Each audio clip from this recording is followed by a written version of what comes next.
Most welcome dear student, आपका एक बार फिर से स्वागत है प्यारे नन्हे मुन्नो। आज कक्षा 8 अध्याय सेकंड एक चर वाले रैखिक समीकरण के बारे में हम लोग चर्चा करेंगे। साथियों, माफी चाहते हैं कि कक्षा 8 के पहले अध्याय और दूसरे अध्याय के बीच में हमें काफी समय लगा, क्योंकि कुछ दिनों तक हम लोग कक्षा 10 तक की फोकस रख पाए थे और फिर से हम लोग कक्षा 8 पर आए हैं। साथियों, कक्षा 8 अध्याय सेकंड एक चर वाला रैखिक समीकरण हमें इस चैप्टर के अंदर किन किन चीजों के बारे में चर्चा करने को मिलेगी। तो सबसे पहले स्पष्ट है, आपके सामने देखो एक नया शब्द आया, चर। चर क्या होता है? चर अचर के बारे में चर्चा करने से पहले हमारी जो चर्चा है वो साथियों गणित की जो राशियां हैं उनसे आरंभ करते हैं हम लोग। राशियां किन को कहते हैं? वो अपने वाली नहीं है कि तुला करक मीनन सिंगन, वो नहीं। राशियों का मतलब है अपने यहाँ संख्याएं। गणित के अंदर संख्याएं हैं वो दो प्रकार की होती है। एक तो जो अपनी नंबर सिस्टम हमने जो पढ़ा था पिछली एक्सरसाइज में, वह वाली संख्याएं, उनको हम लोग अचर नंबर के नाम से जानते हैं। अचर संख्याएं या अचर राशियां। अचर राशियां, अचर राशियों का मतलब है साथियों अचर, मतलब बिना चरने वाली ऐसी राशियां जिनका मान, ऐसी राशियां जिनका मान सदैव कैसा रहे? सदैव स्थिर रहे, फिक्स रहे, मान कभी भी बदले नहीं। फॉर एग्जाम्पल जैसे 2 है, 3 है, 5 है, पाई है, जैसे आपके -1/2 है। ये सब राशियां ऐसी है, इनका मान आप कहीं पर भी चले जाओगे बदलेगा नहीं, इसलिए ये सब की सब राशियां कैसी है? अचर राशियां। ठीक है, इनको कांस्टेंट क्वांटिटी बोलते हैं। सेकंड है आपके पास जिसका यह नाम आया है चर। चर राशियां, चर को याद रखने का जो बेसिक तरीका है, अपन मारवाड़ी में किया करे, बिन मैं समझाया करूं चरण वाली राशियां। और चरण वाली जकी राशियां है वे हमेशा समय और परिस्थिति अनुसार छोकी जकी चीज हुआ करे, बिन चर्या करे। आप यूं याद रखो, चर राशियों का मतलब है कि जिनका मान अलग अलग स्थितियों में, जिनका मान अलग अलग स्थितियों में बदलता रहता है। ये याद रखना आपको, अलग अलग स्थितियों में बदलता रहता है, बस। तो इसमें एग्जांपल के अंदर समझे तो क्या हो जाएगा, जैसे x y z, जैसे हम लोग देखें तो यहां एक रैखिक समीकरण लेते हैं x + 5 = 0। तो इस समीकरण को हल करेंगे ना साथियों, तो ये प्लस का 5 इधर है वो उधर जाएगा पक्षांतर होने के बाद। तो यहां तो x का मान आ रहा है अपने -5, और दूसरा यदि हम x -3 = 0 लेवें तो -3 जब उधर जाएगा तब इसका जो मान है प्यारे साथियों वो +3 हो जाएगा। तो x = हो जाएगा आपके पास +3। तो है यहां पर भी x है, यहां पर भी x है, लेकिन दो अलग अलग परिस्थितियों के लिए इसका जो मान है वो आपके साथियों अलग अलग आया है। तो इस कारण से हम लोग इसको चर राशि बोलते हैं। अदरवाइज आप देख सकते हो, मैं यदि यहां 5 लेता तो ये -5 इधर आकर के +5 हो जाता। तो साथियों 5 का मान यहां पर भी 5 है, इस परिस्थिति में भी 5 ही है, बदला नहीं है। ठीक है, तो इस वजह से ये 5 तो आ गई आपके अंदर, आपके अचर राशियों के अंदर, और जो -5 है वो आ गई साथियों, वो भी आपके अचर राशि है। लेकिन जब x की बात करें, y की बात करें, z की बात करें, ऐसी जो राशियां हैं ये आपके चर राशियां कहलाती है। तो चर राशियां अपने हो गई। चलिए साथियों, चर अचर की चर्चा हो गई, अब अपनी जो चर्चा है वो हम लोग लेके चलते हैं रैखिक समीकरण पर। रैखिक समीकरण से पहले थोड़ी जो अपनी चर्चा है वो एक बार बीजीय व्यंजकों पर कर लें। बीजीय व्यंजक क्या होते हैं? बीजीय व्यंजक वह व्यंजक है जिनमें चर व अचर राशियां दोनों होती है। देखो, दोनों का गणितीय संबंध हो। अब गणितीय संबंध कैसे?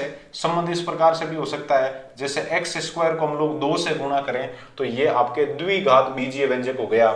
अब यदि x² के अंदर मैं 2 जोड़ देता हूं तो भी ये द्विघातीय बीजीय व्यंजक हो गया। अब मैं जैसे x के अंदर y जोड़ देता हूं तो ये एक घातीय बीजीय व्यंजक है, और यदि मैं x + 2 कर दूं तो ये भी एक घातीय बीजीय व्यंजक है। या फिर ax + by + c = 0 कर दूं तो ये भी आपके एक बीजीय व्यंजक है।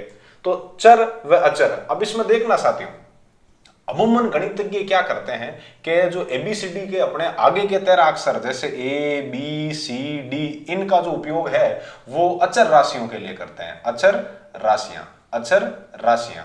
और पीछे के जो अक्षर है जैसे एक्स वाई जेड वगैरह, इनका उपयोग है वो चर राशियों को शो करने के लिए करते हैं। जैसे ये समीकरण है, ये ax plus B Y plus C है ना, ये दरअसल इस रूप में नहीं है, ये कुछ इस तरीके से है 3x plus 4y plus 5 equals to 0। तो ये a की जगह 3, b की जगह 4 और c की जगह 5 इसने काम में लिया। ऐसा कोई दूसरी संख्या भी हो सकती है।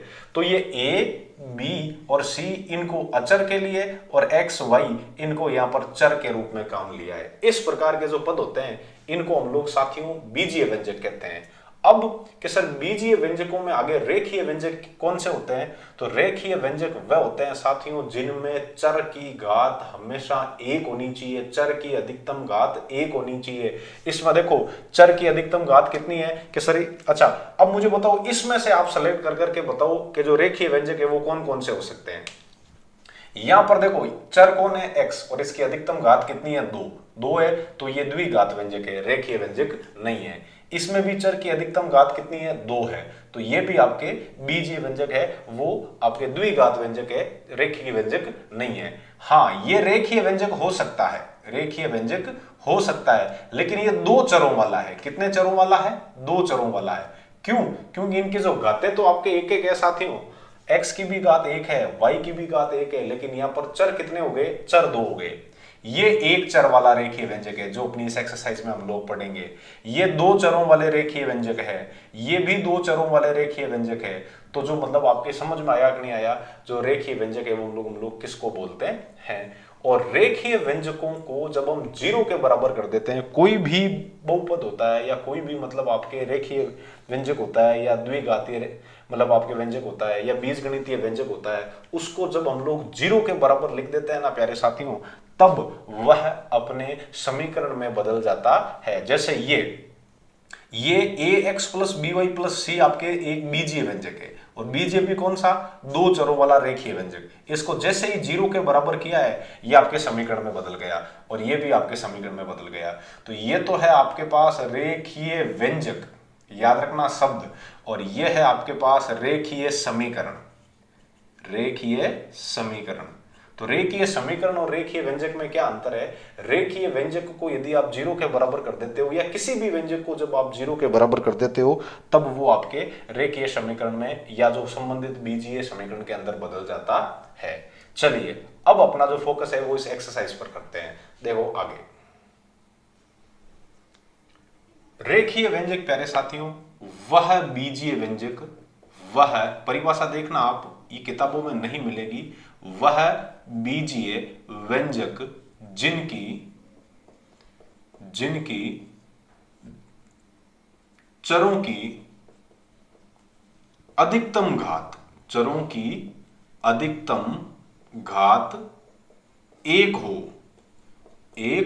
हो, रेखीय व्यंजक कहलाते हैं, रेखीय व्यंजक कहलाते हैं, रेखीय व्यंजक कहलाते हैं। जैसे ax plus B Y plus C, साथियों यहां मैंने 2 चर लिए हैं, एक और एक 2 चर है, इसकी भी अधिकतम घात 1 है, इसकी भी अधिकतम घात है, तो ये आपके रेखीय व्यंजक हो गया। और इसके अलावा जैसे 3x प्लस 5 ले लूं, तो ये इसमें चर आपके एक ही है और जिसकी घात कितनी है? 1 है, तो ये भी आपके रेखीय व्यंजक हो गया।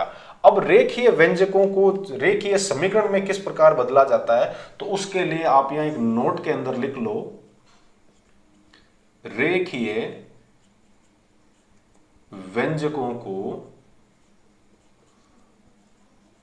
0 के बराबर करने पर, 0 के बराबर करने पर वह रेखीय समीकरण में बदल जाते हैं, वह रेखीय समीकरण में बदल जाते हैं, बदल जाते हैं।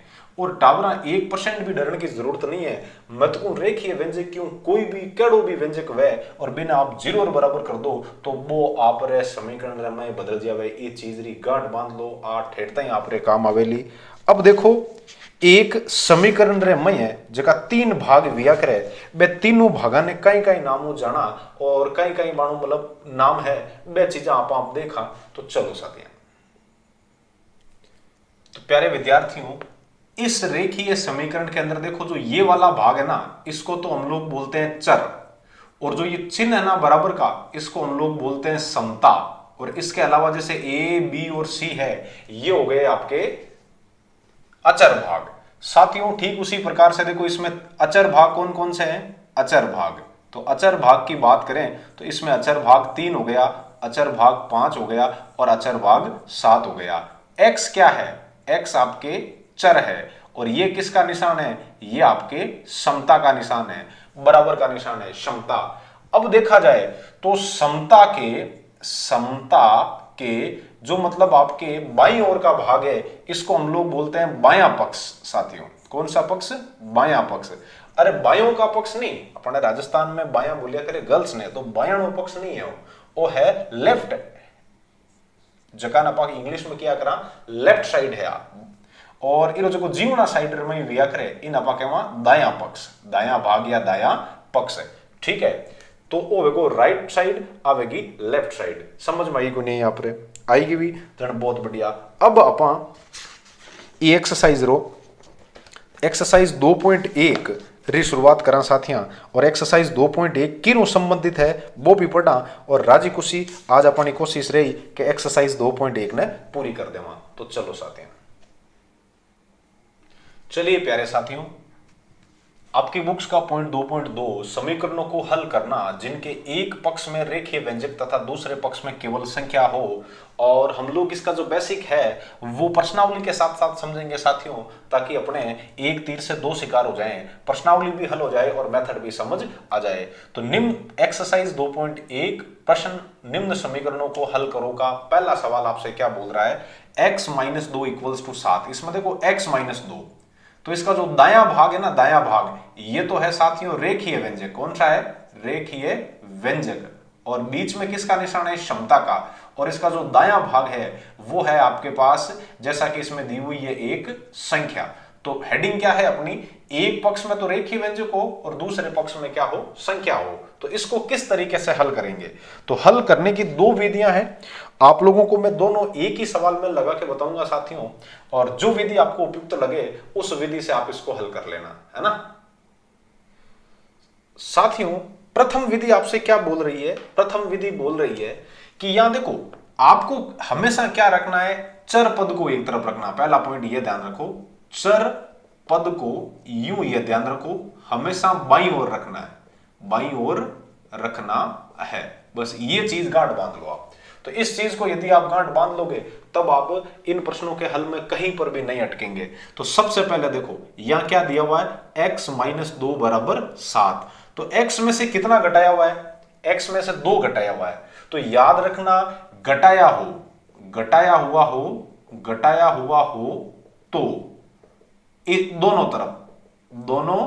तरफ उसको जोड़ दो, उसको जोड़ दो। जोड़ने से क्या होगा साथियों, देखो x में से 2 घटाया हुआ है ना, तो जब आप इसमें 2 जोड़ेंगे तो 2 में से 2 निकल के हो जाएगा 0, और अपने जो बाईं ओर है वो केवल क्या बचेगा, चर पद ही बचेगा, और दूसरी साइड क्या बच जाएगी, संख्या। और यदि दूसरी बात कि सर घटाया हुआ नहीं होकर के जोड़ा हुआ हो, तो जोड़ा हुआ हो तो दोनों तरफ उसको घटा दो, उसको घटा दो। ये दो चीजें ध्यान रखो आप, घटाया हुआ है तब तो जोड़ दो, जोड़ा हुआ है तब उसको घटा दो। तो देखो कैसे क्या हल होगा, ये कुछ इस तरीके से हल होगा। यहां 2 घटाया हुआ है ना, तो यहां आप लिखो दोनों तरफ 2 जोड़ने पर, दोनों तरफ 2 जोड़ने पर। बहुत ही आसान है साथियों, मजे मजे में सीख जाओगे आप। तो x - 2 इसमें आपने 2 जोड़ा और उधर भी आपने राइट हैंड साइड में भी 2 जोड़ दिया। तो जोड़ने के बाद देखो 2 में से 2 निकल के क्या बन गया 0, तो ये तो x + 0 हो गया और 7 और 2 जुड़ के कितने हो गए साथियों 9। और किसी भी संख्या में 0 जोड़ो, योज्य तत्समक हम लोग पिछले एक्सरसाइज में पढ़ के आए हैं, तो यहां आपके x बराबर कितना हो जाएगा 9, क्योंकि x में 0 जोड़ने पर x ही आएगा और बराबर में क्या है 9। तो ये हो गया इसका हल। ये है प्रथम विधि साथियों, पहली विधि जो कि आपकी समझ में आ गई। अब आप जांच करना चाहते हो तो जांच करो, तो यहां x की जगह 9 लाके रखो आप, तो 9 लाके रखोगे तो 9 में से 2 जाएगा, जब 9 में से 2 गया है पीछे 7 बचा है साथियों। कितना सिंपल था देखो कि सर इसकी दूसरी विधि है पक्षांतरण वाली। तो पक्षांतरण विधि क्या कहती है वो हम लोग देख लेते हैं। पक्षांतरण के अंदर साथियों एक चीज आप नोट कर लेना, जो मैं पहले लिखवा रहा हूं, क्योंकि वो चीज अंत तक अपने काम आएगी, और क्या है वो मैं आपको समझा दूं। इस पोर्शन को मैं इरेज करूंगा क्योंकि इसको आप लोग नोट कर लेना। और कुछ लोगों का मतलब कहना है कि सर आप बहुत फास्टली पढ़ाते हो, ठीक है, मतलब जल्दी जल्दी पढ़ाते हो। तो बेटा जल्दी जल्दी पढ़ाऊंगा नहीं, मैं तो कहीं हॉलीडेज पढ़ाऊं, लेकिन वीडियो एडिट करूं नहीं उन टाइम में पाचा पास्ट कर दूं, ताकि कहीं है कि समय जो कम लागे, कम समय में गागर में सागर भरने की कोशिश करा। हाँ, मतलब गड्ढे के अंदर पूरे तालाब का ज्ञान डालने की कोशिश कर रहे हैं हम लोग, ताकि कम समय में मारे ही मतलब अपलोड करूंगा, नेट कम खर्च हुआ है और था कोई काम बैठ जाए भाई। तो सरल शब्दार में स्थानीय परिवेश में गणित पढ़न मिल रही है, घर बेटा गंगा है, पर बेटा पढ़े कौन, है ना। सरकार प्रमोट करे, मौज है कि कौन है डानिया डूब जा लिए 5 बेटा सीधा 8 में आया लगातार 2 साल प्रमोट हुए लगना पढ़ लीजिए, एक एक चीज बतावा।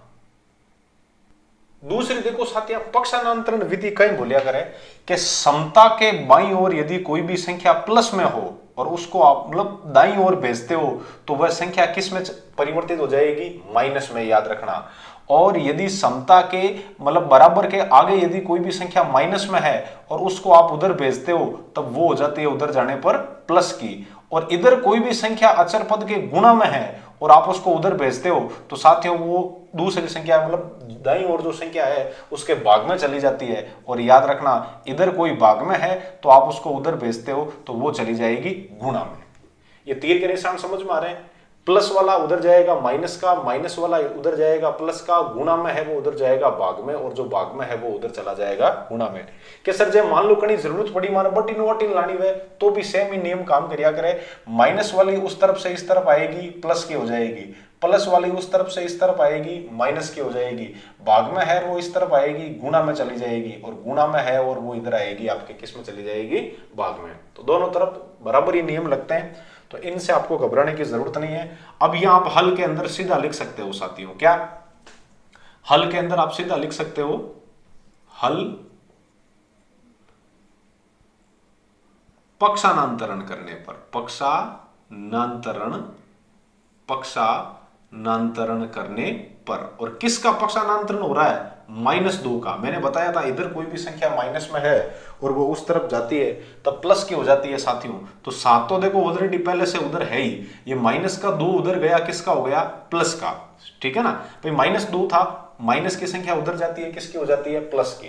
तो माइनस का 2 उधर गया, प्लस का हो गया, और आपके यहाँ x बराबर 7 और 2 जुड़ के कितना हो गया साथियों, 9 हो गया। कितना आसान प्रश्न है, देखो समझ में आया कि नहीं आया, गजब का सिंपल है ना।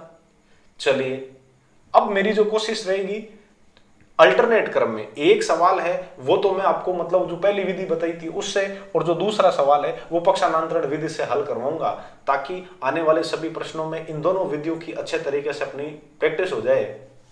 तो चलिए साथियों दूसरा प्रश्न आपसे क्या बोल रहा है, दूसरा प्रश्न आपसे कह रहा है y + 3 = 10, y + 3 क्षमता 10, y + 3 बराबर 10। तो इसका देखिए हल, जो कि हम लोग पहली विधि से करेंगे। और पहली विधि क्या बोल रही है, दाईं ओर देखो, दाईं ओर तो 10 है और बाईं ओर क्या है, y + 3 है, तो जोड़ा हुआ है ना, जोड़ा हुआ है तो दोनों तरफ क्या कर देंगे, घटा देंगे। तो यहां लिखोगे आप दोनों तरफ 3 घटाने पर, दोनों तरफ 3 घटाने पर। तो जैसे ही दोनों तरफ 3 घटाओगे, ये तो हो गया y + 3 और -3 और इक्वल्स टू ये हो गया 10 - 3। प्यारे साथियों 3 में से 3 चला गया 0, तो y + 0, और 10 में से 3 चला गया, पीछे बचा 7। तो अब देखो y के अंदर 0 जोड़ोगे y आएगा, और इधर क्या हो गया अपने पास 7, तो y प्लस 7। कितना आसान तरीका है देखो। अब इसकी करते हैं हम लोग जांच। तो जांच करोगे तो क्या लिखोगे प्रश्न में,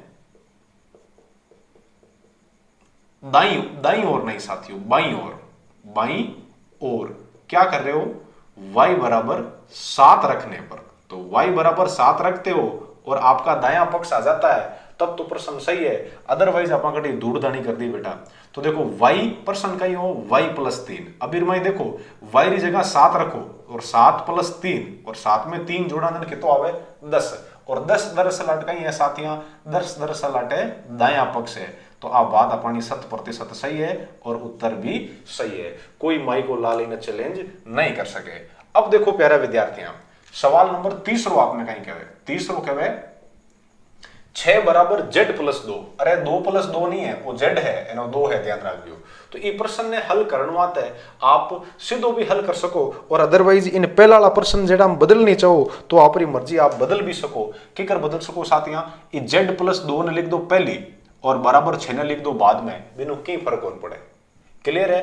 अब क्या करेंगे, अब यहां हम लोग दूसरी विधि लगाएंगे। दूसरी विधि क्या है, पक्षांतरण करने पर, पक्षांतरण करने पर। और आप एक चीज और जोड़ लो, इसमें और लिखना चाहते हो तो ये लिख लो 2 का बाईं ओर से दाईं ओर, ये जो प्लस 2 है ना, इस 2 का बाईं ओर से दाईं ओर, अरे डावा हाथ से जीवना हाथ पक्ष में पक्षांतरण करने पर, और अदरवाइज इतना सा लिखते हो पक्षांतरण करने पर, तो भी 100% सही है। तो ये z का तो z। अब देखो साथियों, ये प्लस का 2 है, ये उधर जाएगा, मैंने बताया था प्लस वाली संख्या उधर जाती है, किसकी हो जाती है, माइनस की। तो 6 z का तो z, और 6 में से 2 चला गया साथियों, पीछे बचा 4, तो z बराबर 4 इसका है हल। ये जो जांच वाला मेथड है ना, ये हमें इन प्रश्नों में नहीं करना है, लेकिन फिर भी आपकी आत्मिक संतुष्टि के लिए मैं बता रहा हूं कि हमने जो उत्तर निकाला है वो सही है या गलत है, उसकी जांच भी इस तरीके से की जा सकती है। तो यहां क्या करोगे, z प्लस 2 बराबर 6 के बाईं ओर, बाएं पक्ष में, कौन से पक्ष में, बाएं पक्ष में z बराबर 4 रखने पर साथियों, तो जैसे ही आप लोग z बराबर 4 रखते हो तो ये तो हो गया z की जगह 4 प्लस 2, 4 और 2 जुड़ के कितना आ गया 6, और 6 क्या है साथियों, 6 है आपका दायां पक्ष। तो दोनों तरफ बराबर है, इस वजह से अपना आंसर 100% सही है। उम्मीद है आपको जो मैं प्रश्न करवा रहा हूं वो समझ में आ रहे हैं, और आने भी चाहिए साथियों, क्योंकि बहुत ही आसान तरीके से समझाने की कोशिश कर रहा हूं मैं। तो चलिए इसी कड़ी में जोड़ते हैं हम लोग अगले प्रश्न को। चलिए साथियों, चौथा प्रश्न आपसे बोल रहा है 3/7 प्लस x बराबर 17/7। तो यहां देखो x के अंदर जोड़ा हुआ क्या है, 3/7। तब एक आप काम कीजिए, दोनों तरफ हल के अंदर लिखिए, दोनों तरफ 3/7 घटाने पर साथियों, दोनों तरफ 3/7 घटाने पर। तो ये तो 3/7 है, और इसमें से भी हमने 3/7 घटा दिया प्लस x, और बराबर इधर 17/7 है, और इसमें से भी हमने 3/7 घटा दिया। तो प्यारे साथियों, इन दोनों का हर बराबर है, तो मैंने बताया था जब हर बराबर होता है तब अंश सीधा ही जुड़ जाता है। तो दोनों का हर 7 लिख दिया मैंने, और ये हो गया आपके 3 माइनस का 3। तो या यूं कहा जाए कि सर ये प्लस का 3/7 है, ये माइनस का 3/7 है, तो आगे में से आगे चला जाता है, तब 0 बचता है, तो वो तो अब भी बच जाएगा, ऐसी कोई बात नहीं है साथियों। इन दोनों का हर 7 है, तो ऊपर हो जाएगा 17 माइनस का सीधे ही 3। अब देखो 3 में से 3 चला गया 0, और 0 में किसी भी संख्या का आप लोग भाग दोगे ना प्यारे साथियों, तो वो आपके 0 ही होगा। और 17 में से जब जब 3 गया है, पीछे बचा 14, और 14 बटे हो गया 7। अब ये जो अपना है वो है 0 प्लस x, और 14 के अंदर 7 का भाग चला गया साथियों 2 बार। तो क्या आया है अपने पास, x बराबर, क्यों, क्योंकि 0 को x में जोड़ोगे तो x ही आना है साथियों, और बराबर में कितना है 2, तो ये हो गया x बराबर 2 आपका हल। कोई समस्या नहीं है, कितना आसान था, देखो मजा आया ना। चलिए अगले सवाल में। प्यारे साथियों, 5वां सवाल आपसे क्या बोल रहा है, 6x बराबर 12। तो देखो 6x, ये 6x नहीं है, दरअसल ये 6 गुणा x है। इन चर और अचर के बीच याद रखना चर व अचर के बीच कोई भी निशान नहीं लगाया हुआ हो तो इसका मतलब वहां गुणा का निशान है। तो इस x के गुणा में कौन है, 6 है। और हम लोग इसको कौन सी विधि से करेंगे, हम लोग इसको मतलब जोड़ने व घटाने वाली विधि से करेंगे। तो देखो केसर जोड़ना घटाना गुणा भाग, तो x के गुणा में कितना है, 6 है। तो आप लोग यहां लिखो दोनों तरफ, दोनों तरफ साथियों क्या करने पर, 6 का भाग देने पर, 6 का भाग देने पर। तो जैसे ही आप लोग 6 का भाग देंगे साथियों, ये 6x बटे में 6 है और इधर हो जाएगा 12 बटे 6। 6 का भाग 6 में एक बार और इस 6 में भी एक बार, तो इधर तो बचा है आपके पास x, और 6 का भाग जब आप इस तरफ 12 में दोगे तो 2 आएगा साथियों। तो x बराबर आया है आपके पास 2। कितना आसान हल है, देखो क्लियर है ना। उसी प्रकार से छठा देखो, इसको करते हैं पक्षानांतरण विधि से, पक्षानांतरण करने पर। तो पक्षानांतरण के अंदर हमने पढ़ा था साथियों कि कोई भी चीज इधर भाग में हो और वो उस तरफ जाती है तो गुणा में हो जाती है, और इधर कोई भी चीज गुणा में हो और उस तरफ जाती है तब भाग में बदल जाती है। तो इस t के भाग के अंदर 5 है, तो ये नीचे वाला भाग जब उधर जाएगा गुणा में बदल जाएगा, और आपके सीधा t बराबर 5 का पाड़ा बोलो 10 बार या 10 का पाड़ा बोलो 5 बार, 5 दया 50, ये t बराबर हो गया आपके पास 50। कितने आसान हल है, देखो चुटकियों में हल हो रहे हैं। चलिए चलते हैं अगले प्रश्न की ओर। चलिए साथियों, सातवां सवाल आपसे क्या बोल रहा है, 2x बटे 3 बराबर 18। तो देखिए इसका हल। प्यारे साथियों, इसमें हम लोग पक्षानांतरण विधि लगाएंगे क्योंकि वो उपयुक्त रहेगी यहां, पक्षानांतरण विधि से, पक्षानांतरण विधि से। तो पक्षानांतरण विधि क्या बोलती है आप लोग खुद अच्छे तरीके से समझ जाएंगे। देखो x के गुणा में कितना है कि सर 2 है, तो गुणा में कोई भी चीज हो तो वो उधर जाएगी तब किस में चली जाएगी, भाग में। समझ में आया कि नहीं आया। फिर x के भाग में कितना है, 3 है, तो इधर कोई भी चीज भाग में होती है और उसको आप दूसरी साइड में भेजते हो तो वो चली जाती है गुणा में। देखो या यूं कहा जाए, ये 2/3 इधर था, उधर गया 3/2 हो गया। क्लियर है ना। अब देखो x का तो x 2 का भाग 18 में जाता है साथियों 9 बार, 9 दूनी 18, और 9 को 3 से जब आप गुणा करोगे तब कितने आएंगे, 27। तो x बराबर 27 हो गया आपका हल। कितना आसान है, देखो गजब का सिंपल है ना। चलिए अगले प्रश्न। चलिए साथियों, 8वां सवाल आपसे बोल रहा है 1.6 इक्वल्स टू y बटे 1.5। तो पहले कुछ इसको इस तरीके से लिख लिया जाए, y बटे 1.5 इक्वल्स टू 1.6।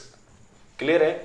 देखो ये जो है ना, ये दशमलव है, ध्यान रखना ये दशमलव है, 1.5 का ये तो हो गया। मतलब ये कई विद्वान पुरुष क्या करते हैं, यहाँ बीच में दशमलव लगाते हैं। बीच में कभी भी दशमलव नहीं लगाया जाता है, दशमलव लगाया जाता है पैरों में, बेटा ध्यान रखना। बीच में यदि कोई भी मतलब आपके बिंदु लगा है तो उसका मतलब वो वहां गुणा का निशान है, वो 1 गुणा 5 हो जाता है, तो ध्यान रखना।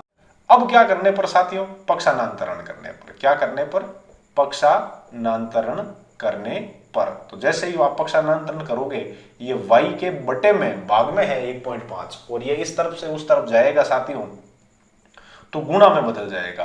तो 1.6 इंटू 1.5।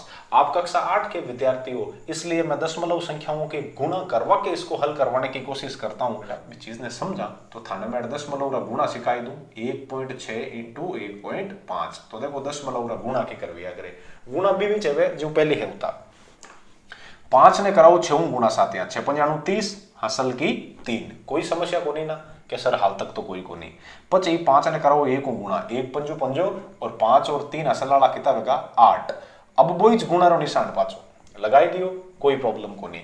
अब 1 ने कराओ 6 गुणा साथिया, कितना आ जाए 6, और बीर बादरे में देखो आप 1 ने 1 गुणा कराओ 1 आ जाए, जोड़ दो 0 और 0, 8 और 6 14, हासिल की 1 ने कितना वेगा साथिया 2।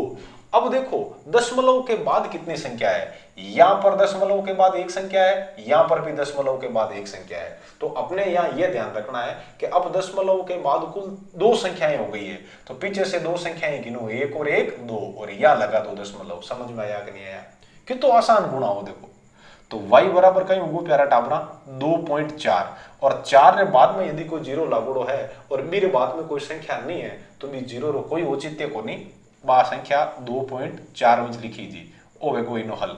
कैसा लगा देखो, मजा आया ना। तो चलिए करते हैं अगला सवाल। प्यारे विद्यार्थियों, रेखिक समीकरणों को, एक चर वाले रेखिक समीकरणों को हल करने की दोनों विधियों का हम लोग अध्ययन कर चुके हैं और अब प्रश्न नंबर 9 व उससे आगे वाले जितने भी प्रश्न हैं उनको हल करने के लिए हम लोग एक ही मेथड अपनाएंगे और वो है पक्षांतरण विधि। क्यों? क्योंकि ये आसान है और इसी को आपको ज्यादा काम में लेना है पक्षांतरण करने पर। तो पक्षांतरण करोगे किसका साथियों? अब यह लिखना पड़ेगा क्योंकि यह हमें पक्षांतरण दो बार करना है। तो देखो -9 का किस ओर पक्षांतरण करोगे आप, वो लिखो। -9 का दाईं ओर, किस ओर? दाईं ओर। क्या करना है? पक्षांतरण करना है, ताकि को पीछे करने वाला अंधा भी हो तो भी उसकी समझ में आ जाए कि बच्चे को हर चीज आती है। तो -9 का दाईं ओर पक्षांतरण करने पर, ये स्टेटमेंट आपने लिख दिया। अब देखो 7x का 7x, माइनस का 9 साथियों जब उधर जाएगा तो प्लस का 9 हो जाएगा। तो ये हो गया 16 और प्लस का 9। अब यदि इसको देखा जाए तो 7x प्लस बराबर कितने हो गए? देखो 7x बराबर 16 में 9 जोड़ो, 17, 18, 19, 20, 21, 22, 23, 24 और 25। कितने आए साथियों? 25। अब x के गुणा में फिर से 7 है, तो क्या करोगे? 7 का दाईं ओर पक्षांतरण करने पर, जो कर रहे हो वो आप लिख लो। 7 का जो कर रहे हो मतलब इस प्रश्न में जो कर रहे हो, ऐसा नहीं कि 7x के बाद आपके मतलब पेंसिल का नुका टूट गया तो लिख रहे हो पेंसिल छीलने पर, वो इसमें नहीं लिखनी है। जो प्रश्न कर रहे हो वही लिखना है। तो 7 का दाईं ओर, 7 का दाईं ओर पक्षांतरण करने पर। तो अब आप लोग इसमें देखेंगे कि सर जो ये x है वो 7 के गुणा में है, या जो 7 है वो x के गुणा में है। तो x के गुणा में 7 है तो पक्षांतरण करेंगे तो उधर भाग में चला जाएगा साथियों। तो x बराबर हो गया आपके पास 25/7। ये इसका हल है। कितना सिंपल प्रश्न है, देखो मजा आया ना? पक्की बात है। तो मजा आया तो इन पूरे सवालों को आपको अपनी नोटबुक में नोट करना है और जो आपके परम साथी, परम मित्र व परम सखाएं हैं उनको भी बताना है कि सर है वो आपके इस चैनल पर गणित है वो बहुत ही आसान तरीके से करवा रहे हैं, और उनको मतलब इस चीज को वहां से सीखो और अपने जीवन में उतारो साथियों। तो इसमें आपका भी भला है और मेरी भी जो ये मेहनत है वो सार्थक हो जाए। तो चलिए 10वां प्रश्न देखते हैं हम लोग। चलिए मेरे प्यारे नन्हे मुन्नो, मां भारती के वीर सपूतों, 14y - 8 = 13 है आपके पास। तो सबसे पहले क्या करेंगे, यहां हल के अंदर आप लोग लिखोगे -8 का किस ओर साथियों? दाईं ओर। क्या करने पर? कि सर पक्षांतरण करने पर, दाईं ओर पक्षांतरण करने पर। तो जैसे ही आप लोग पक्षांतरण करेंगे ये क्या हो जाएगा साथियों? 14y का तो 14y और माइनस का 8 उधर गया और प्लस का 8 हो गया साथियों। तो अब देखो 14y = 13 + 8 कितना हो गया? 21। तो y = आपके मतलब y के गुणा में और कौन है? 14 है। तो इसका भी आप लोग लिख दो। क्या लिखोगे? 14 का क्या करना है? दाईं ओर। क्या करना है? पक्षांतरण करने पर। तो जैसे ही आप लोग पक्षांतरण करोगे ये हो जाएगा y = 21/14। क्यों प्यारे साथियों? क्योंकि y के गुणा में 14 था, वो उस तरफ जाएगा, भाग में चला जाएगा। अब दीजिए इसमें 7 का भाग, 7 दूनी 14, 7 तिये 21। तो y = क्या हो गया? y = हो गया 3/2। ये आपका इसका क्या है? हल है। समझ में आया कि नहीं आया? आ गया।